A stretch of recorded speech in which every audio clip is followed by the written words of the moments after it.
Hello, once again, and welcome to another webinar from the Ability series. Today, we'll be talking about positive discipline at home and at classroom with Dr. Amba Sethi. She's an MBBS with an MA and a PhD in psychology. But more about her a little later. Let me give you all a quick introduction about Ability. For us as an organization, all carers of children with special needs are at the center of our universe. Our mission is to give every child an opportunity to thrive. Our mission is to make things easier for all the caregivers. We make resources more accessible, affordable, and effective for everyone through technology and collaboration with caregivers like you. We bring to you a host of other support systems such as community and other resources so that none of us have to do this alone. Everyone should be given the chance to enable the best possible chance of discovering their child's true potential. And one of the ways we do that is through resources. We also do that through our YouTube channel and our Facebook page. So if you haven't yet subscribed to our YouTube channel or followed our Facebook page, now is the right time to do that. Find the link in the chat box and do subscribe or follow the pages to stay posted about all the updates from Ability. And also you can check our upcoming events, the scheduled calendar for the month of April or upcoming months in our events page. You can go to this page by clicking on app.ability.com/events. Most of you must already be aware about this page. The link to this page is also being shared in our chat box right now. You can use this link to explore all the upcoming events from Ability. We bring to you experts from around the world to help you better and to enable the best chance of discovering your child's true potential, like I already mentioned. You can log in and create an Ability account if you already don't have one, or you can register for the webinar, and automatically by registering for any of the Ability events, you would be creating an Ability account. Once your Ability account is created, you need not do much to register for any of the Ability events. You just need to click on this orange little button, get this workshop or register for the webinar, just one click, and that's it. Your registration will be done for any of the events that you want to attend in future. Also, we have recently introduced the Ability membership plans so that you could access all the workshops for a limited and very small amount of price at a subscription fee of $4.99 per month. The rates may different across the rates may vary across different countries, but this membership plan will make it easier for you to attend 6 workshops or sometimes even more, and also will help you access all the past and on-demand recordings and workshops from Ability. So if you haven't become an Ability member yet, again, now is the right time to do it. One way you can do it is you can go to any of our workshop pages and register for Ability membership. So without further ado, let us come to our event for the day. Today's webinar will be conducted by Dr. Amba Sethi. Like I already mentioned, she's a consulting psychologist and a master trainer. She holds an MBBS degree, who has been working in the field of mental health for over 25 years with a master's and a PhD in psychology. She's a counselor, meditation teacher, trainer, and of course, a workshop conductor. She's also a master trainer for the prevention of child abuse for the state of Chhattisgarh, a trainer for Chhattisgarh Prashasan Academy and Police Training School. She carries vast amount of experience that's pretty evident. She's been extensively working in the field of stress management, emotional intelligence, parenting, mental health, metacognition, etc. Thank you so much, Dr. Amba, for joining us today. And without further ado, I would request you to take over. Thank you, Swati. Can I share my screen, Swati? Sure. Over to you. Yeah.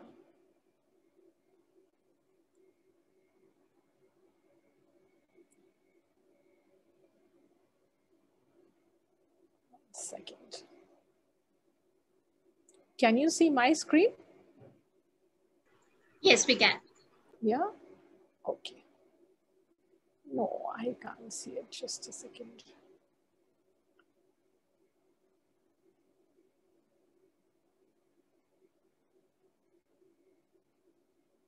Yeah, perfect. Now, a very warm welcome to everyone who has joined here.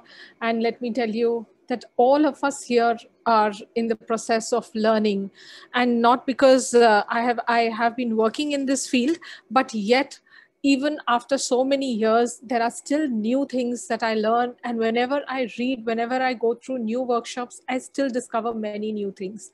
So learning is an ongoing process for all of us. And when I start initially, first I want to give the credits that this work of positive discipline is based on the work of Alfred Adler, Rudolf Dreikurs, Haim G. Ginott, and Jane Nelson. They have worked wonderfully and they have done amazing amount of work in this field. And when I start, let me tell you one thing, that no parent, all of us, no parent ever wakes up in the morning, deciding that, oh my God, I'm going to make my child's life miserable today. No parent says that I'm going to yell, nag, humiliate whenever possible. Rather, all of us, when we get up, we want in the morning that, oh yes, it's going to be a peaceful day. There's going to be no yelling, no fighting. Yet the unwanted war breaks out again. And this keeps happening day after day, day after day. And what is lacking here is best illustrated, in a small story. I'll tell you that there is a philosopher, and he's going on a small boat crossing a big river, and there's a boatsman. And this philosopher, while crossing the boat, asked the boatsman, "Hey, boatsman, do you know philosophy by any chance?" So the boatsman says, no, I don't know any philosophy, sir. So the philosopher tells him, 1/3 of your life is gone. After a little while, the philosopher again asks the boatsman, do you know any literature? So the boatsman says, no, sir, I really don't know literature. He says, 2/3 of your life is gone. And suddenly what happens? The boat strikes a rock and it starts sinking. And the boatsman asks the philosopher, do you know swimming? And the philosopher says, no, no, no. So the boatsman smiles and says, your entire life is gone. That is what is skill. What I'm trying to demonstrate to here is a skill. There is all of us in theory, of us as parents, as teachers, we know what in theory, we know children need encouragement, we know we need to be gentle to them. But why do we again and again get involved in this war? Because these are skills which have to be practiced. And parenting and teaching are the most important jobs in the world. And parents and teachers learn skills. They have to continuously practice. Only then any skill you can perfect by practice. That is why there is a vast gap between theory and practice. And that is why I want all of you to start learning skills, start practicing, stay aware in times of problems when a child is misbehaving. Rather think to yourself, oh, what are the skills I can bring? What are the skills I can use now? That level of awareness is needed if you want to literally teach yourself to handle your children better, right? And believe me, there is no perfect parent or teacher. Like I said, all of us are in a process of learning. Also, one point which I want to draw your attention to here is we all continuously want to stuff in, stuff in, stuff in. That's not what we need to do with children. The goal of education is educare. The word education itself is derived from this word educare, which means to draw forth. We literally have to draw forth from the children. And the motto of my talk is, above all, do no damage. Just like, when we go to a doctor, just like a surgeon, you need to give the precise cuts. You need to do your surgery very precisely. You can't give random cuts here and there, right? Like that, the teachers and the parents have to be very precise what they are saying. They have to remain aware of what they are speaking, of what they are doing. That is in essential, what are their thoughts, what are their feelings, what are their behaviors. They have to be careful of all of these. And the essence of all discipline, let me tell you, is to find effective alternatives to punishment. And this is beautifully illustrated in this story, which is very close to my heart, which is written, I have read in a book by Hayne G. Ginott, which is the story of Mrs. Williams. So Mrs. Williams is a teacher, and it is the first day of her class. She's going to a class of delinquent boys, and these boys are very naughty. And as she enters the class, and as she is walking, she's nervous, and she trips down and she falls, and she trips down, and as soon as she falls, the entire class roars out in laughter. And can you imagine what would have been the response of Mrs. Williams to this incident? I've asked this question to a number of children and to a number of teachers, and I've come up with various responses. Some said that, she will stand up and she will make all the children stand up, tell them to keep standing in the entire class. She'll ask them things like, I'm not going to teach you this chapter today. You'll have to do it on your own. And some even suggested that she'll take us to the dean or to the principal for punishment. And some even suggested that, probably she would say that, this is what your parents have taught you. This is the way how you have to respect your teacher. So I've got an amazing number of responses. But can you believe what she did? She stood up, she straightened her skirt, and she tells the boys, you can fall flat on your face and rise up again. The message was received, and all the boys became quiet. That I would say is the best example of finding effective alternatives to punishment. And every time I say this story, believe me, I have goosebumps on my skin, because it really tells me that how skill in the moment of crisis, when there is a crisis, it is only skill which saves us, right? Theory doesn't save us at that moment. It is skill which saves us. And why are we not wanting to punish children? Because we've seen that often punishment helps us give us short-term gains, because the children will be quiet, they will start listening to us, they will quietly go and start studying probably, or at least starting acting to study. So what is it, why are we so against punishment? Is because these are called the 4 R's of punishment, right? Rebellion, revenge, retreat, and resentment. That basically, whenever you punish a child, it invites rebellion. The child in his mind will start saying, they can't make me do what they want. I'll do what I want, right? Sometimes children become engaged in revenge. Okay, they are winning now. I'll get even later. A very bad effect on the child is sometimes they develop low self-esteem, that I'm really bad, I'm not a good child, I must be a horrible person. And some children just get sneakier. They become smarter. They said, we won't get caught the next time.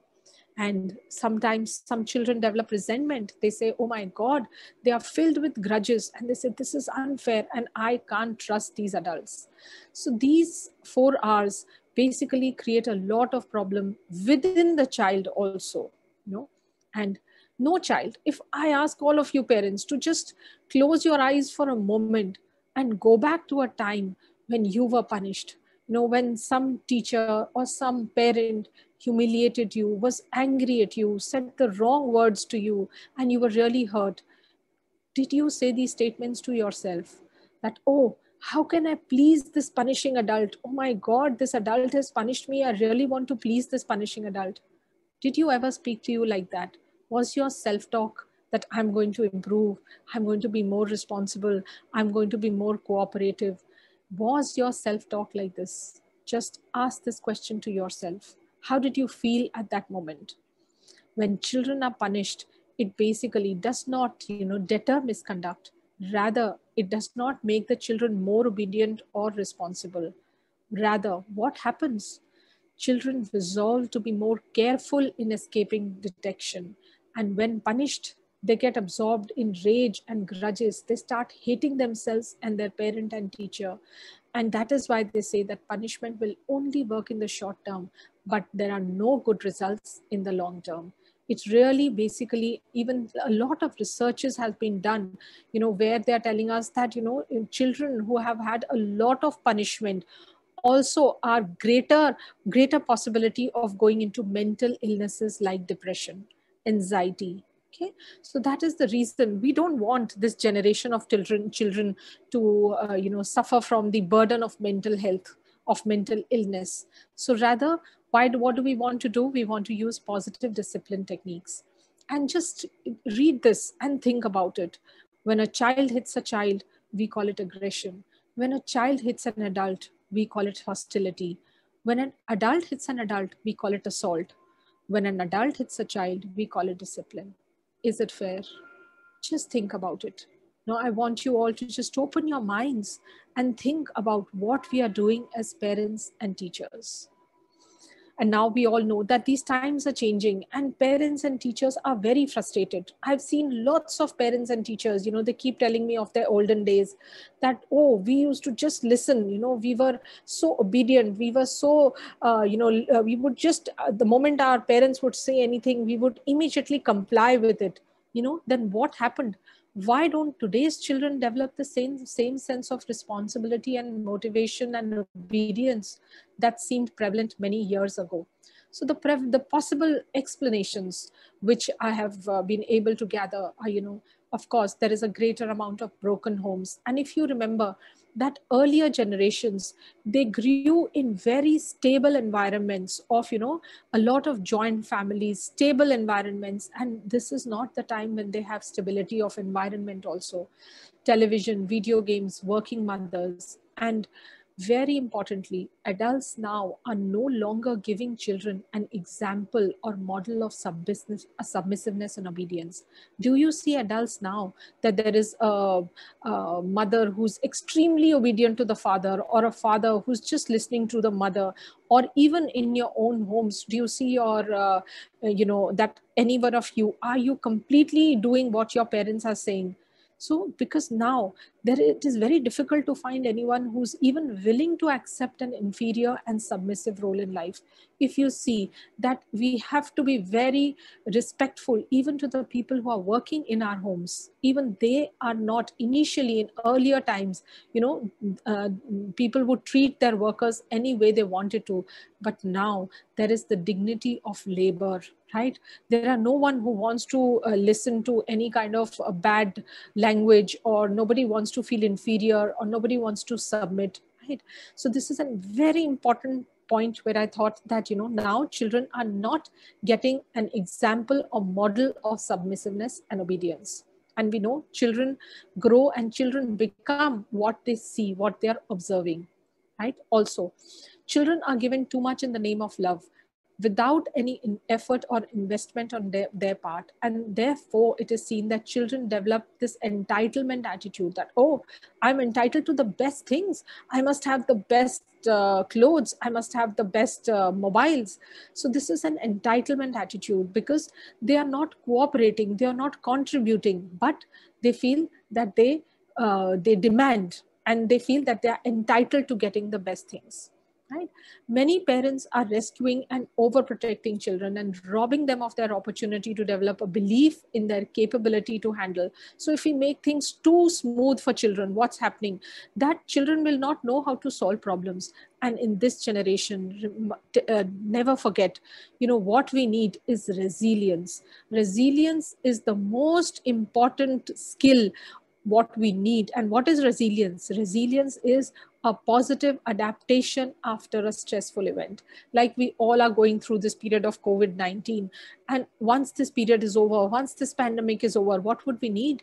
We would need to, jump back to resume our normal lives. So we will need to adapt positively to this stressful event.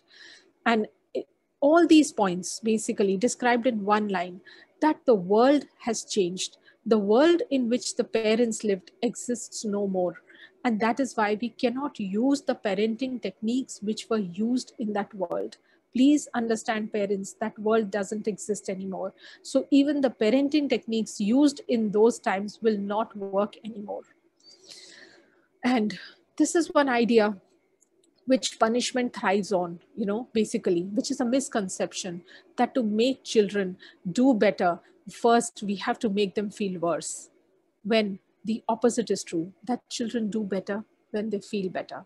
Tell me, any day when you are feeling sad, depressed, angry, are you really able to, work well? Or are you able to work well when you are happy, curious, excited, full of energy? When are you able to work well?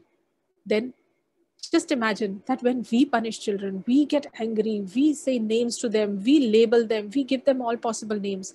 Do you think that these children who are feeling so bad inside themselves, they're feeling sad, they're feeling angry, will they be able to do better? Never forget that when children feel better, they do better. Feelings are a direct connect to our behaviors. So remember, feeling better leads to better behavior, right? Positive discipline. That is what we want today in today's world, where there is no blame, no shame, no pain, no physical pain, no emotional pain. This is based on mutual respect and cooperation. It incorporates kindness and firmness. Kindness is what? Kindness is showing respect to the person involved, and firmness respects the need of the situation. Let's suppose, just for an example, a child needs to study. We may need to tell the child firmly that, come on, it's time to study, let's sit to study. That's a little firmness, but that is the situational. And kindness is that I'm not saying words to him, I'm not telling names, you're always lazy, you're not doing this, you're not listening to me. So we are not being unkind, we are being kind as well as firm. And these are the basic concepts as to why, positive discipline has basically been based on the concepts of Adler.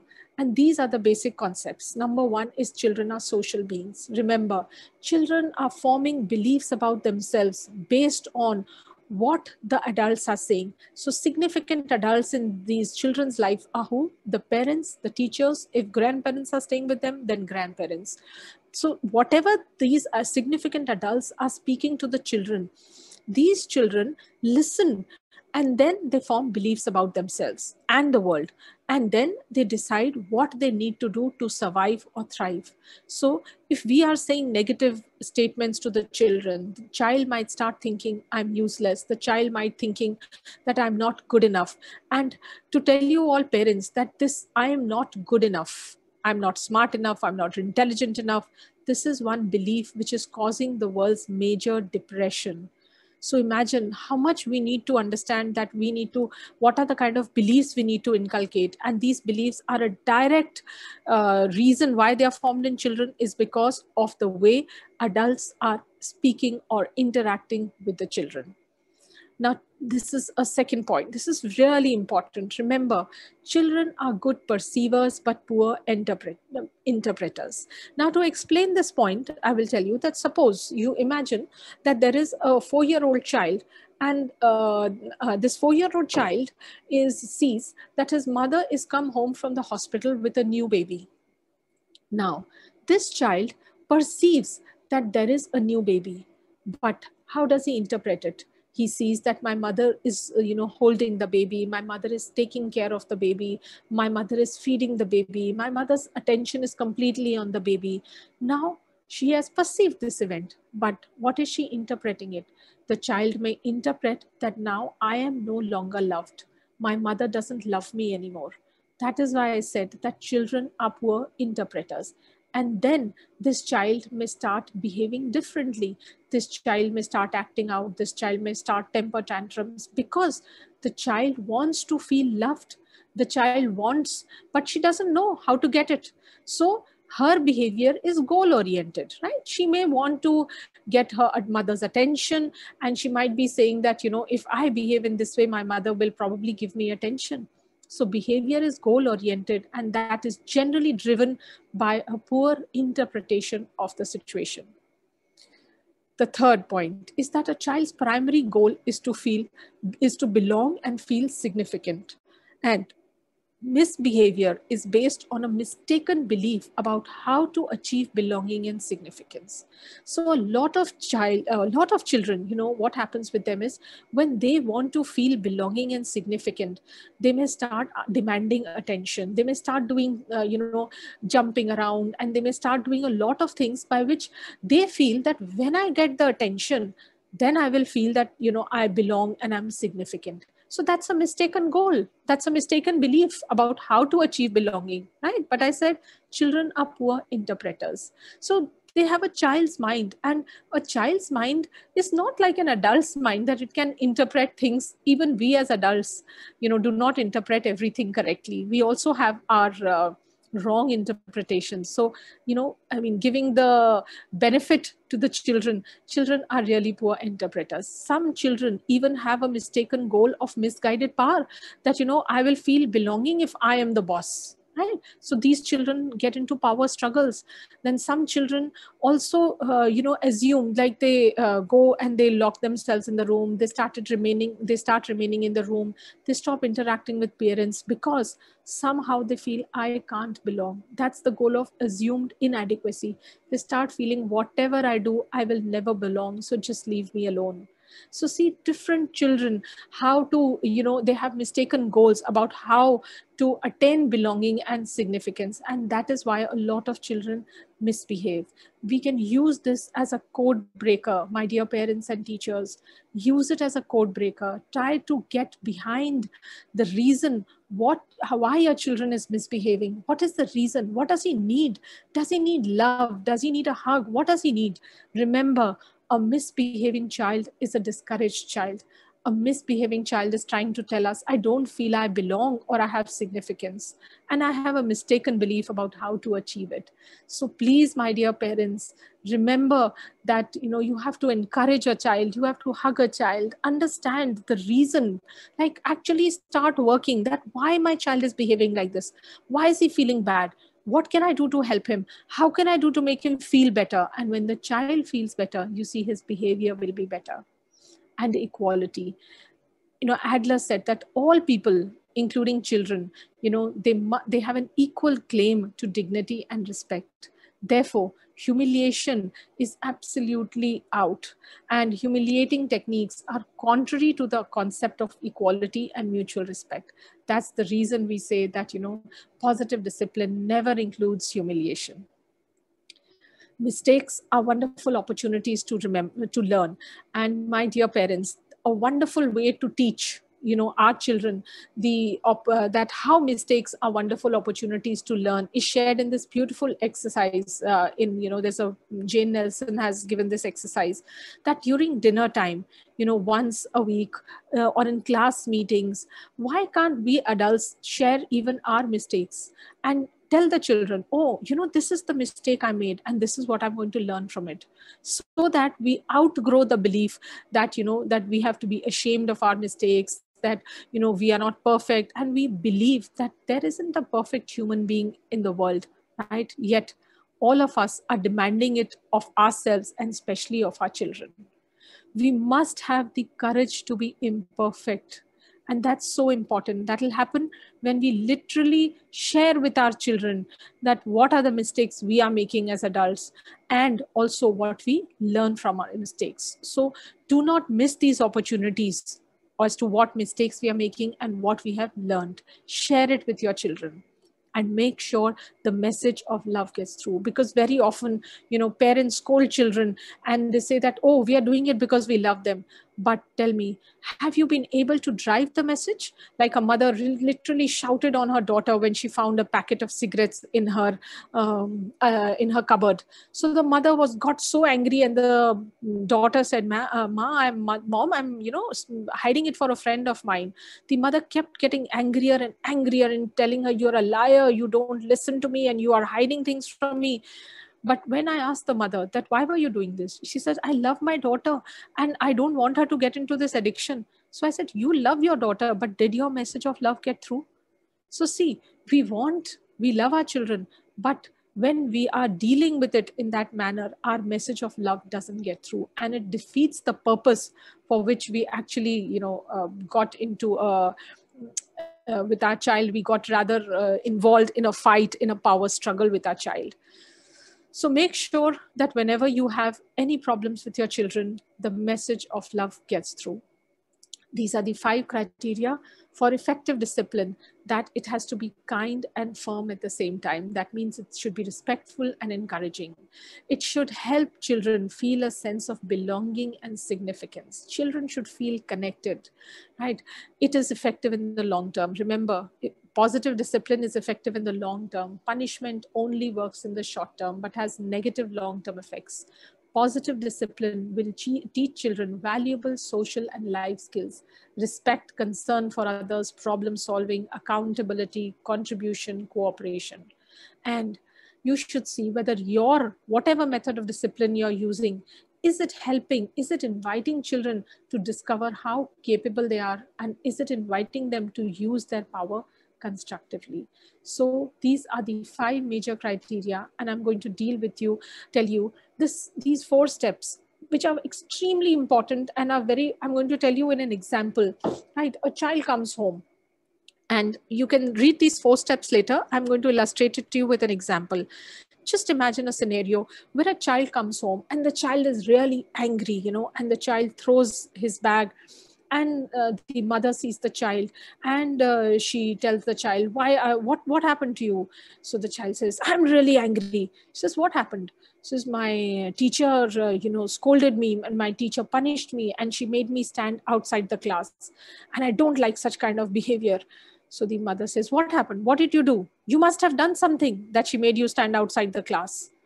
So the child says, yeah, I didn't complete my homework. So she says, okay, that's what you will get. If you don't complete your homework, that's what your logical consequence which you have to face. The child becomes quiet, and he says that my mother doesn't understand my feelings. He shuts off communication and says to himself, it's no point telling her. That is the way we shut off communication with our children. In the similar scenario, just see the contrast of this. The child comes home, the child is angry. The mother asks him that, you seem to be angry, am I right? She's sure to check if the child is feeling, or if, she checks out with the child that if she has guessed correctly. So the child says, yeah, mom, I'm really angry today. Says, oh, baby, what? Something happened in school? So he says, yes, mom, my teacher punished me, and, I had to stand outside. She says, oh my God, that must have been really painful. Did you feel like humiliated?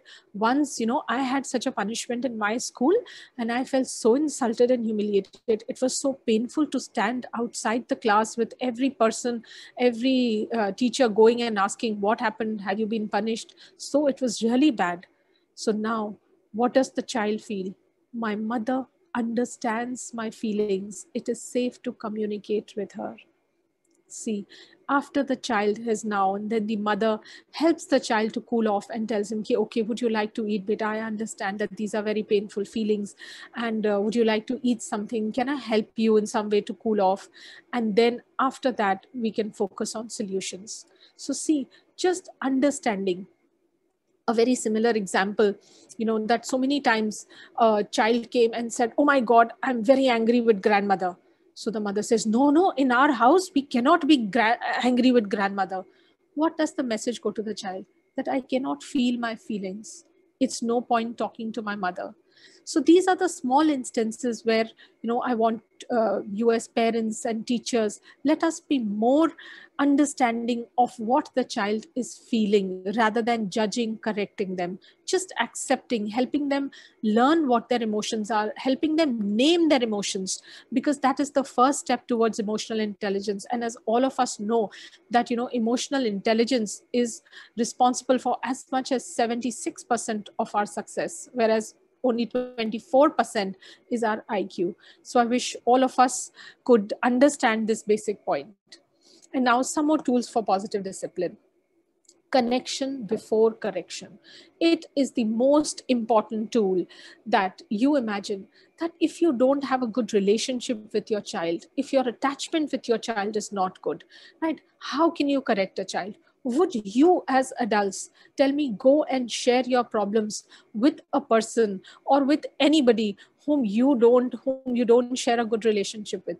Won't you go and basically talk to a person, seek guidance from somebody whom you love, from somebody whom you respect? So why do you think if you don't share a good relation with your child, Why will your child listen to you? And if you keep on just correcting, your connection will go on deteriorating. So connection before correction, my dear parents and teachers, please develop that amazing relationship where the child can trust you, where the child can feel safe with you, where a child feels secure with you. That is the time, and where you understand a child's feelings, that will establish connection. And the other ways to, listening is a very powerful tool. You're like I've written here, listening is a powerful tool to maintain or to actually create that connection, wherein, when you listen to a child, what happens? So this is beautifully quoted by Stephen Covey, that a parent comes to him and says that, I don't understand my child doesn't listen to me. So the she asks that, pardon me, what are you saying? The parent says, I don't understand my child doesn't listen to me. So Stephen Covey replies, to understand your child, you have to listen to your child. That is called empathic listening. When you listen, not with an intent to reply, not with intent to correct, preach, to judge the child, but you actually listen to understand what's going on, to understand what the child is feeling, why the child is feeling so. Only then can you actually help the child. And are you setting the right model for listening? And mutual respect, right? Focusing on solutions, that is joint problem solving.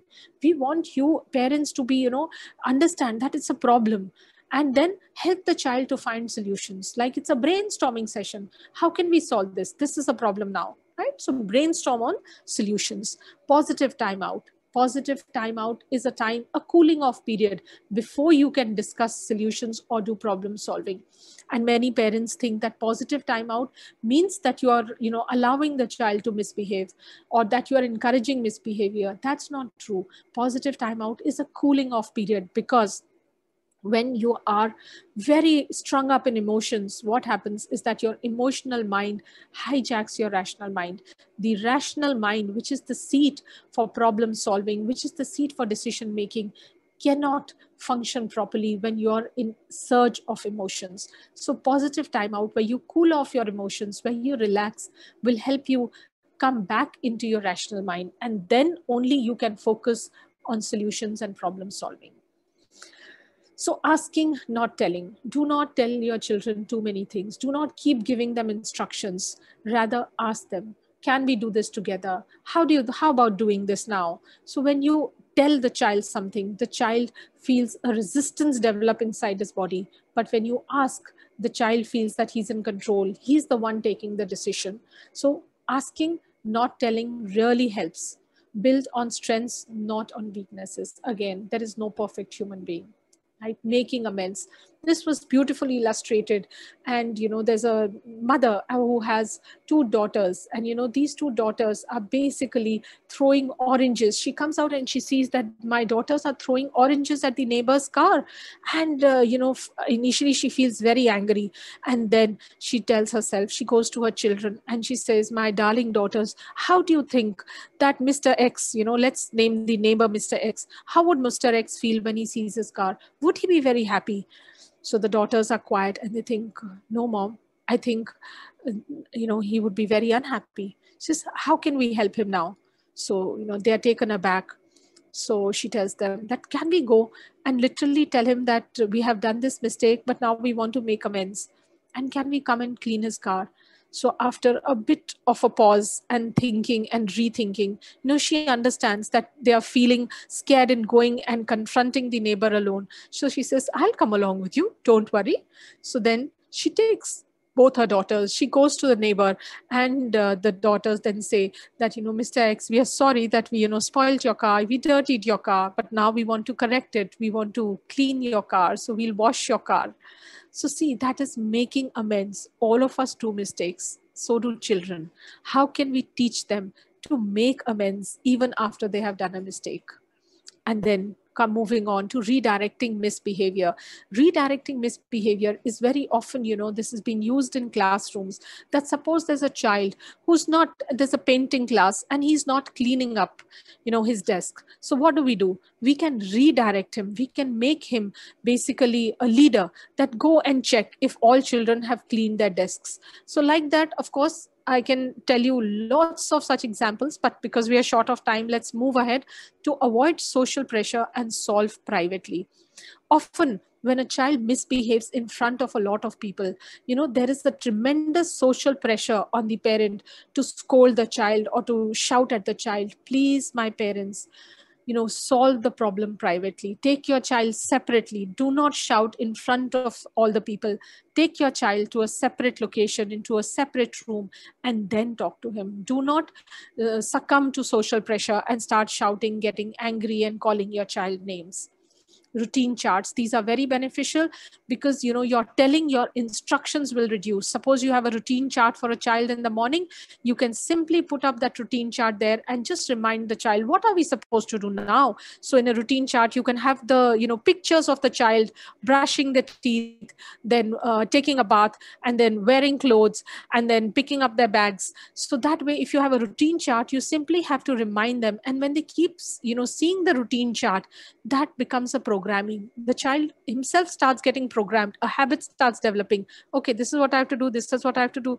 It will involve less instruction and therefore less resistance, and will make the morning times and bedtimes hassle free. So you make use of routine charts.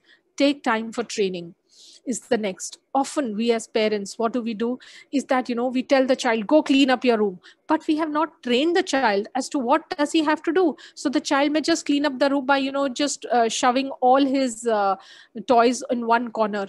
Now for him, that is cleaning up the room. But before, when I come and check, I say, oh my God, what is this? You haven't cleaned up your room. Then I start getting angry at the child. So before telling a child what to do, I need to take time for training, explaining what is cleaning the room, where he has to place things. And I may have to repeat it twice. I may repeat it thrice. I may have to repeat it many times before the child gets trained properly. So do not think that a child will know what to do, even though you haven't trained him to do so. Try a hug. So a child is thrown has has a temper tantrum, and a dad comes up to him and tells him that, my darling, I need a hug. So the child, for a minute, in between his temper tantrum, literally he looks up at his father, and again he goes back into his temper tantrum. And then the father says again that, baby, I need a hug. The child looks up and says, you need a hug? Very questioningly. And then the dad says, yes, I need a hug. She says, this time you need a hug? So dad says, of course I need a hug. And the child very reluctantly, gets up, gives his dad a hug, and both of them melt in each other's arms. And then the child says, Dad, even I needed a hug. So a hug can really work wonders, but you don't have to show it to the child that I'm giving you a hug. You have to literally say it as if you need a hug. See, these are very small things which we have to, develop the skill to do. Schedule special time with every child and avoid blaming, threatening, warnings, and doom predictions, because these are very all punitive techniques which really don't suffice in the long run. And here I will tell all parents and teachers to please be aware. I raise my voice to end the noise. I use force to break up fighting. I'm rude to a child who is impolite. I berate a child who uses bad language. I use tactics which I try to eradicate in my own children. Tell me, so often we see this, that if a child is being impolite, I've seen parents shouting, be polite. And what's happening? I am being rude and I'm telling my child to be polite. Be aware of this paradox. Please do what you want your children. You have to model that behavior. You cannot do the opposite and then believe that the child will do the way you want him to do when you are doing the exact opposite. Please understand the power of words and move children from terror to trust. Right? This is a beautiful saying, Aristotle. Anyone can become angry. That is easy. But to be angry with the right person, to the right degree, at the right time, for the right purpose, in the right way, that is not within everybody's power, and that is not easy. So this is a beautiful saying, because we all need to learn how to handle our own anger. And remember, We are using anger as a medication, and the medication should not be worse than the disease. So please express your anger without attacking the personality or character, because so often when we are angry, we label the child. We tell the child that, suppose, just imagine that, take a example, that the child has broken her glass, and we will start shouting at the child, how can you be so clumsy, you never pay attention, you are always so careless. We are attacking the personality and the character of the child. Rather, what could I have done? I could have just dealt with the event. Oh, a glass has broken, can we clean it up now? So see, what is it that we are teaching the children? Basically, we have to deal with the event, not with the person. Please refrain from labeling children. Labeling is disabling. And at the end, I would like to say this very important thing. I have come to a frightening conclusion. I am the decisive element in the classroom. It is my personal approach that creates the climate. It is my daily mood that makes the weather. As a teacher, I possess tremendous power to make a child's life miserable or joyous. I can be a tool of torture or an instrument of inspiration. I can humiliate or humor. I can hurt or heal. In all situations, it is my response that decides whether a crisis will be escalated or de escalated, and a child humanized or dehumanized. So, as for the teacher, so for the parents, that the climate, the emotional climate of the home, whether it is calm and peaceful, it depends on the parents. So please understand that it's very important. And as technology is progressing, all education, all information is going to be digitally available. It is only the emotional climate for learning which will be in the hands of the parents and the teachers. And before that, I think we as parents and teachers need to take care of our own selves. We need to see how happy we are, how blissful we are, how we are handling problems, how we are doing problem solving. So with that, thank you so much for a patient listening, and any questions are welcome. Thank you so much, Dr. Amba. Such an amazing and informative session. A lot of learnings for the parents, a lot of learnings for the teachers as well. And people are expressing their attitude through their gratitude through the chat box, which you can already read. People from different countries are expressing their gratitude. So really thankful and grateful for conducting the session today. Let us quickly come to the questions. But before that, I would like to remind our attendees a couple of things. If you wish to register for the upcoming webinars from Ability, the link is being shared in the chat box right now. We have our next one scheduled on 15th of April to help children with academic challenges by Madam Geeta Gopi. She has been one of our point speakers, and if you want to hear to her again, do register for the next webinar on 15th of April. And there is a huge lineup of events in the upcoming few months. So if you want to check out what are more events planned for April, May, please do check out our events page. The list has all the events from Ability. The link for that page is also being shared in the chat box right now. So let us now come to the questions. The first question that I have, Dr. Amba, is from Pawan. You talked about positive discipline in a great detailed manner.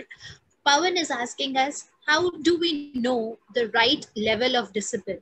Because some feel that it is too less and others feel that it is too much. So how do you determine that right level of discipline for the child? Wonderful question, Pavan. And that is one very big dilemma with the parents, because, they think that when they don't punish, they're moving towards permissiveness, right? So there is a very delicate balance between not going into punishment, not going into permissiveness. That exactly is the midway, which is called positive discipline, right? So basically, like I said, the two major aspects would be that you have mutual respect, right? You are using the right words, and it is kind and firm. It doesn't mean that you are being excessively strict, because excessively strict will again go towards the authoritarian style of parenting, which invites a lot of rebellion. So a democratic style of parenting where there is positive discipline, which is implemented with kindness and firmness. So mutual respect, kindness and firmness, no blame, no pain, no shame. These are the basic criteria. And you will see that whenever you are saying something to your child, does your child start feeling worse? I think that would be a very good an indicator that whenever you are talking about something with your child or you don't agree, are you doing it? Is your expression correct? Right? If you see that your child is feeling worse, if your child is, started getting angry, if your child has started feeling bad, which means I think we are moving away from positive discipline towards punishment. So be careful how your child feels. Your child should feel that, should feel good, that yes, this is a thing which I can solve with my father jointly. It is something which is cooperative. Like we said, that there are steps in winning cooperation. The child should feel understood. So I think if you take care of these aspects, and I'm sure you'll be able to implement. And like I said, we all need the skill. We need to try out, and there is a trial and error. And don't be afraid to make mistakes. It's that we have to learn from our mistakes. Mistakes are a wonderful opportunity to learn. So even if you make a mistake, you can discuss with your child after that. Great answer, Dr. Amba. So, since we are running short of time, I'll quickly move on to the next question. This one is from Maria. Hope your question got answered, Pawan. So, with COVID, children are being at home almost all the time. In this case, how to discipline the child? What is the best approach? Wonderful. So in this time, the first thing I would tell parents is to first discipline themselves, right? Because a lot of parents are under tremendous stress and strain. And when you have the parents are very stressed out, what is happening, that their anger, they have a low frustration tolerance, and that comes out on the children very fast, right? So this is a situation, a life situation. And then I have thoughts about a situation. So if the parents are continuously thinking, oh my God, this is so horrible. We are stuck at home. We are stuck at home. We are stuck at home.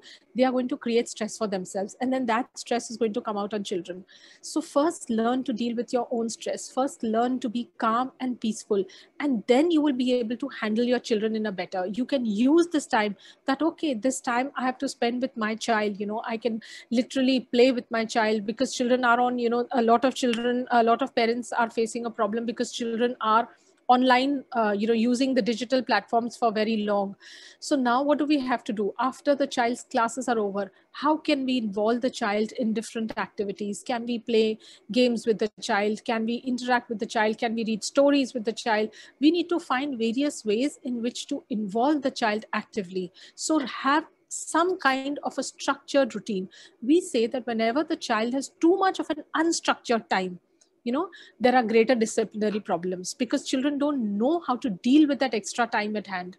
And then there will be showdowns with the parents. So try, even if there are some kind of activities which you can do, some board games if you can play, or you can put them on in some other entertaining classes, like in the sense, if they like music, if they like painting, so if you can put them in the online classes for music, painting. So I think that would be giving them less of unstructured time.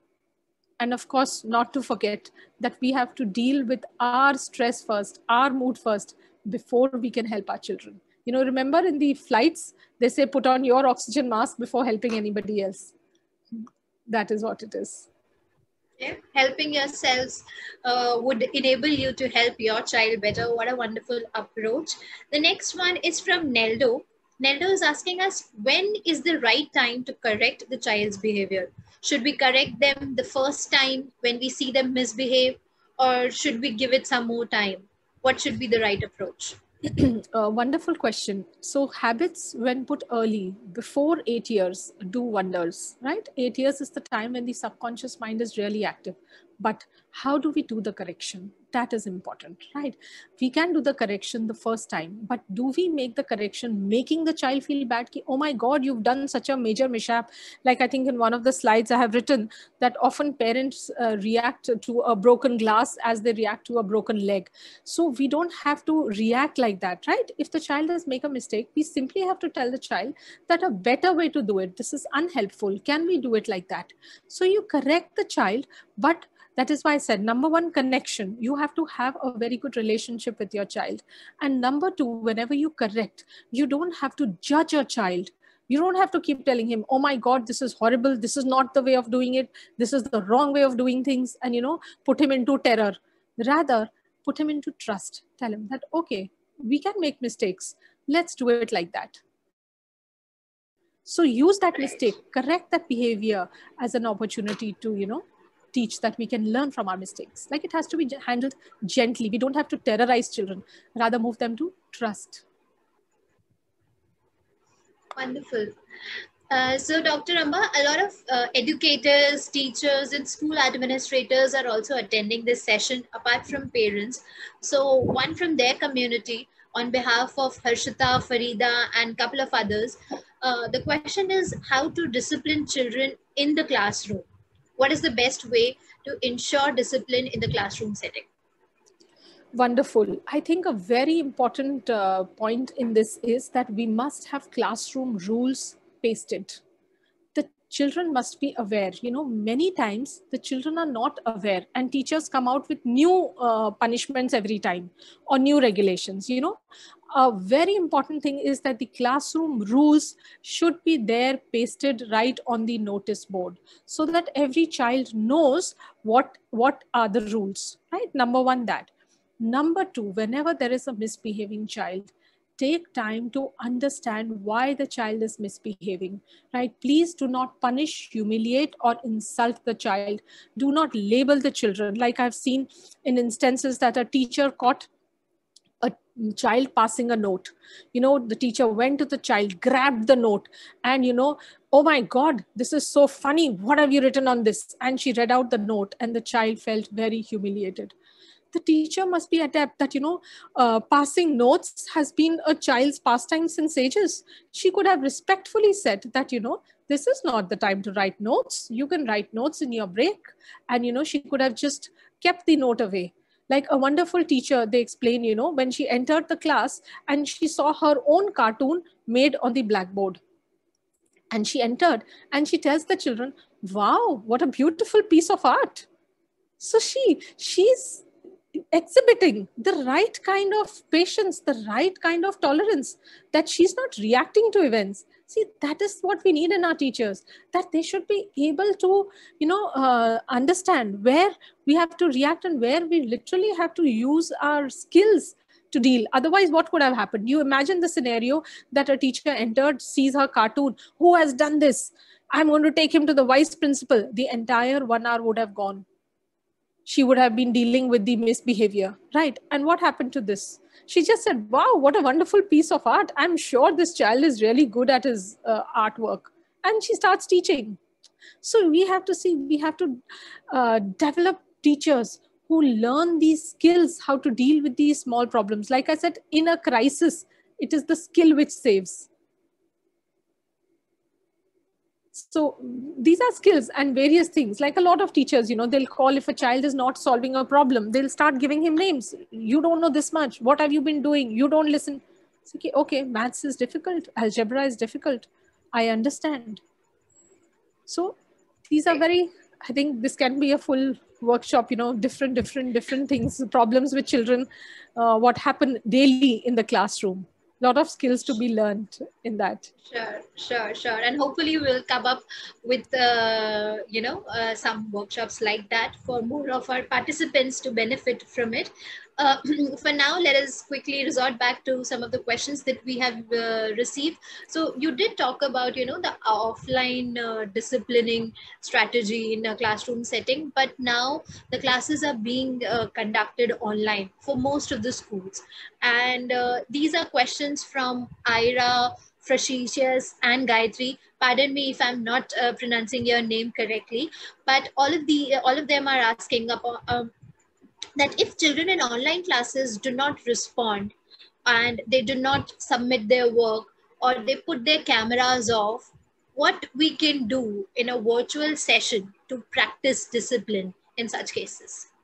So right at the onset, you see, we have to make rules depending on whichever school you're coming from. Right from the onset, the school has to set a rules that if the camera is off, will the child's attendance be marked? Will he be marked absent? So when you set rule in advance and take time for training, approach each child, ask them why he's switching off the camera. Suppose you've seen a child who is switched off the camera after the class, can you get in touch with him for 2 minutes and ask him that you will be getting a minus on your attendance? Why don't you keep your camera switched off? What is the problem? Doesn't he have the place, or is he not dressed, or is he not been able to take a bath? What is the reason? We have to, for every misbehavior there is a reason behind it. We have to tackle that. So this behavior is only the overt behavior which we can see, right? If you go to the core and correct it, that why the child, is he getting too bored, is he not involving himself, what is he feeling bad about? So just always see that whenever a child is in an online class also not switching on his camera, the first thing is that our rules should be very clear. We must tell them right at the onset, because these are the rules. So then they will know what to do and what not. And if a child is not being able to submit his homework, what is the problem? Does he know how to upload it? Does he know how to submit it? Or is there a problem with that? There may be various issues. The internet may not be working well. He may not have a scanner by which he has to scan. So first, let's get to the core. What is the problem? And then only we can decide what correction methods we can take. Definitely. Getting to the core of the problem is quite important, and only then, hopefully, the problem could be solved. There's another question from Roselle and a couple of others. How effective is timeout, like facing the wall? Can it be used with children, and what effect does it have? Wonderful question, I must say. So timeout is another form of punishment. That is why I said we have a positive timeout. Positive discipline involves a positive timeout where you allow the child a cooling off period. So a positive timeout is basically that you're telling the child that we have to find a solution to your problem, but before that you need to cool off, you need to change your mood. And a positive timeout is better because a timeout is actually a punishment. So positive discipline does not regard timeout as a very good thing. Yes, positive timeout where he can go and play, where he can go and listen to some music so that he cools off. Basically, what do we want? We want his rational mind to start working. When will his rational mind start working? When his emotions have calmed down, when he's feeling better, then only his behavior will be better. Then he'll be able to focus on solutions. And timeout will not do that. Right. So timeout might not do that. And so do you advise against timeout? That is one of the other related questions that I have received. So maybe you positive would want to... timeout, yes, where you can give the child the time to go into his room, play with his toys. People have even made like a dummy, a soft toy, a big soft toy that you can go and sit on grandma's lap. That's also a positive timeout. You can go and listen to some music. So a positive timeout is a cool off place. That is a good idea. But a timeout facing the wall is another form of punishment. Sure. Interesting. Since we're running short of time, we'll take two last questions for the day. The second last one is from Sandra. Sandra is saying, how would you distinguish easily if what we are doing is a punishment or it is a negative reinforcement? And would you advise against any one of them? You obviously did advise against punishment, but if you would be able to answer the question better. Yes, certainly. Because the way, see, the moment if you know your child, if you're connected to your child, you will be able to understand when your child is feeling worse. If your child begins to feel worse, you understand that is some form of punishment. Even logical consequences. See, a lot of people use logical consequences, but even logical consequences, if they're used in a punitive manner, like if they are not respectful, if they are not relatable, if they are not helpful, then all of them basically come in the category of punishment. If they make a child feel worse, if they make a child want to rebel, if they make a child want to take revenge, anything which makes a child feel worse, that will come under the category of punishment. If your child is feeling okay, if you have been able to stimulate the curiosity, if you've been able to win the cooperation of your child, oh yes, that we can jointly solve this problem, that I would say would come in the category of positive discipline. Thank you so much, Dr. Amba. One last question from the day. This is from Carmen. Carmen is watching us live over Zoom.